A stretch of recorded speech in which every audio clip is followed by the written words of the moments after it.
As Hurricane Harvey continues to hit the Gulf Coast with massive rains and flooding, all kinds of people have come to the rescue. Hey guys, welcome back to What's Trending. I'm Martini Bierman. Make sure to like and subscribe. Emergency responders of all kinds have showed up to help victims of the storm, including reporters who are covering the event. The studios of KHOU Channel 11 began to flood, displacing the news teams out into the field. Reporter Brandy Smith was on location near a spot a truck driver lost his life in a flood last year, when she spotted another truck trapped in the exact same predicament. At that moment, a sheriff department's truck was driving by and Brandy was able to flag them down. You guys headed down to the truck right here? No, what are you doing? There's a truck driver stuck here in about 10 feet of water. The truck driver was pulled to safety thanks to Harris County Sheriff's Department and Brandy's quick thinking. Some cable news journalists have also been helping some people stranded by floodwater. Look at this. Get out, dude! CNN's Drew Griffin rescued a man from his pickup truck after he accidentally drove into a ravine. Drew and the CNN crew were able to get the man out before he was taken downstream. I can't even imagine being in this kind of situation. I grew up near the equator, so for me, the idea of a flash flood is completely foreign. And then when you think about a flash flood, you're like, oh, it's just gonna add a couple of centimeters, you know, maybe not a big deal, but these are feet of water. Regular streets are turned into streams. When we mention a stream in the story, I'm not even sure if that actually was a stream or a river to begin with. It might have just been a road. And to me, that just blows my mind. A lot of people who just happen to own boats were helping rescue flood victims. What are you gonna do? I'm gonna try to save some lives. Yeah?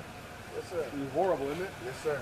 Brandon Mcelveen, a middle school counselor and softball coach, helped rescue 20 people with his kayak. And one photo that went viral was of this grandmother taking a jet ski out of her own front door. One guy even used his paddleboard skills to save someone. Alexandra Ward safely paddled 4-year-old Ethan Coleman to safety. Alexander is apparently a man of mystery who just gave his name and then disappeared off into the night.